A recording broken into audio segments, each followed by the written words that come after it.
Épisode La grève des données. Chapitre 1 Le ralentisseur invisible. 500 milliards de dollars investis dans l'intelligence artificielle d'entreprise et un fichier Word bâclé qui fait tout dérailler. La rébellion la plus efficace de cette décennie ne casse rien. Elle ralentit. Jeudi 14 mai 2026, 9h20, étage des analyses crédit dans une banque européenne quelque part entre Paris et Francfort. Adrien, 26 ans, à peine 2 ans dans la maison, ouvre l'assistant intelligence artificielle interne, Café Tiède, à côté du clavier.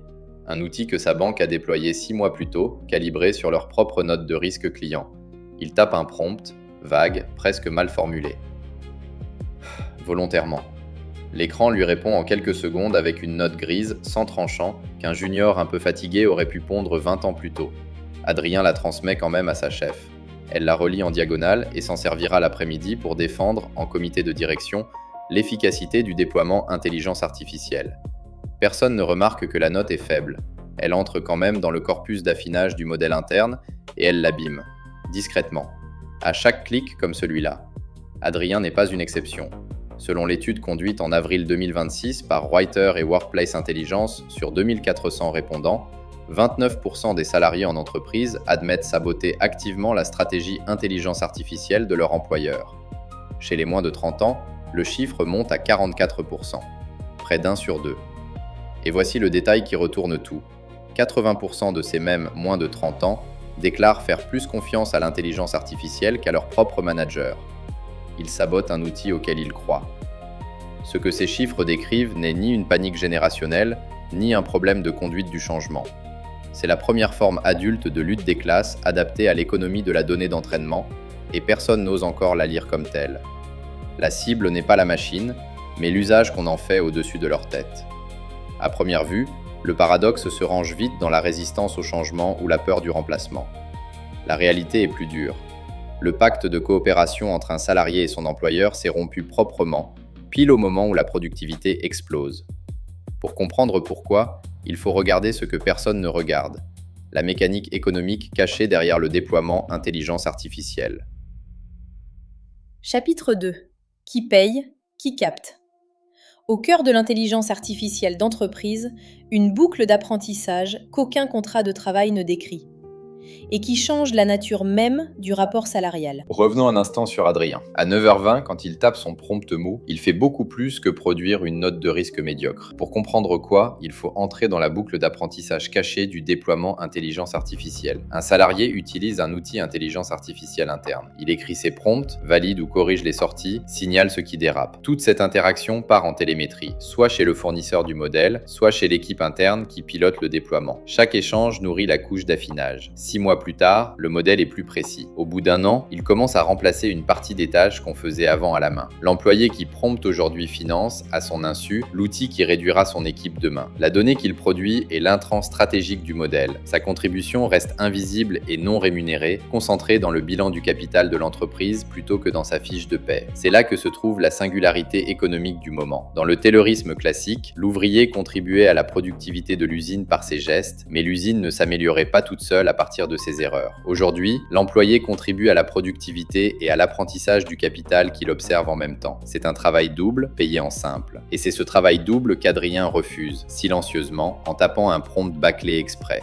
Il ne sabote pas l'intelligence artificielle elle-même, il refuse de financer son propre remplacement avec sa propre matière grise. C'est la définition exacte d'une grève, sauf qu'elle ne porte pas sur le temps de travail, mais sur la qualité de la donnée. Selon la même étude Reuters, 30% des saboteurs citent explicitement la peur de perdre leur emploi comme motivation principale. En mars 2026, l'intelligence artificielle est devenue pour la première fois la première cause de licenciement dans la tech devant la restructuration et les coupes budgétaires. La peur n'est plus une projection, c'est devenu un fait de marché et le sabotage en est la réponse rationnelle. Chapitre 3 Le bon précédent historique. On nous parle de l'UDIT, le précédent qui éclaire vraiment ce qu'il se passe est ailleurs, plus tactique, plus moderne. Une page oubliée de la révolution industrielle américaine. L'analogie qu'on lit partout dans la presse est l'analogie ludite des ouvriers anglais qui, dans les années 1810, brisaient les métiers à tisser mécaniques. La comparaison est facile et fausse. Les ludites détruisaient une machine dont ils ne maîtrisaient pas le fonctionnement et qu'ils ne pouvaient pas distinguer de leurs conditions de relégation. C'était une révolte du désespoir frontale et destructrice. Le sabotage actuel n'a rien à voir. Les moins de 30 ans maîtrisent l'outil intelligence artificielle souvent mieux que leurs managers. 80% lui font plus confiance qu'à eux, on l'a vu. Ils ne cassent rien, ils dégradent subtilement la matière première que le système absorbe. Pour trouver le précédent juste, il faut traverser l'Atlantique et reculer d'un siècle. Bethlehem Steel, Pennsylvanie, dernière décennie du 19e siècle, un ingénieur de 40 ans, chronomètre à la main, carnet dans l'autre, observe les ouvriers de la fonderie pendant des années entières. Il s'appelle Frederick Winslow Taylor et il deviendra le fondateur du management scientifique. À cette époque, il n'est encore qu'observateur, et ce qu'il voit le rend fou. Les ouvriers les plus expérimentés ralentissent volontairement leur cadence.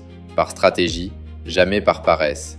Taylor donne un nom à ça en 1903 dans son ouvrage Shop Management, Soldiering en anglais, ce qu'on traduit en français par freinage ouvrier. Il savait qu'une production maximale aurait permis au patron de recalibrer les standards à la hausse et d'imposer demain les cadences atteintes aujourd'hui.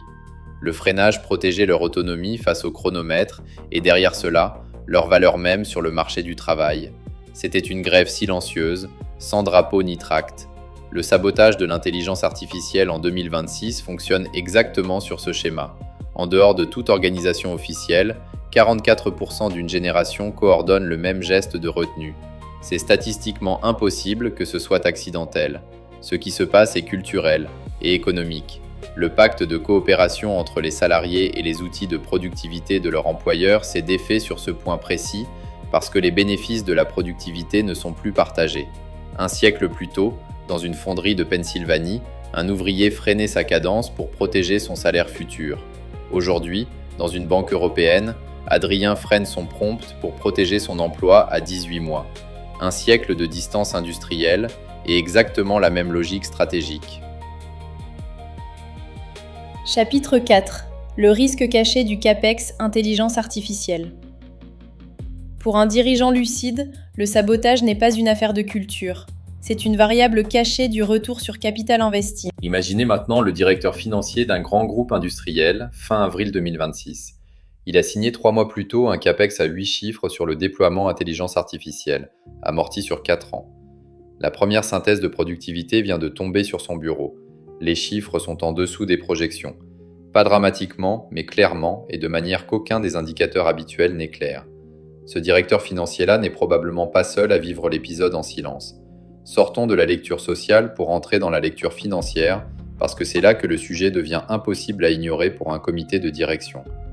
Selon le rapport Enterprise AI Adoption 2026 publié par Whiter, 79% des déploiements intelligence artificielle en entreprise rencontrent des difficultés significatives. Les analyses publiées en début d'année dans la Harvard Business Review expliquent qu'une part de ces difficultés relève de ce que les auteurs appellent l'AI washing, l'usage de l'intelligence artificielle comme prétexte pour réduire les coûts sans déploiement opérationnel réel. Mais il manque dans cette analyse une variable que personne ne quantifie sérieusement et qui explique une part importante des échecs. La dégradation volontaire de la donnée par les salariés eux-mêmes. Reprenons la mécanique exacte du risque pour ce directeur financier qu'on vient d'imaginer. L'entreprise investit dans un modèle interne ou dans un déploiement basé sur un fournisseur externe. Les coûts sont amortis sur 3 à 5 ans. Le retour attendu vient de gains de productivité mesurés à l'échelle de chaque tâche et de chaque processus.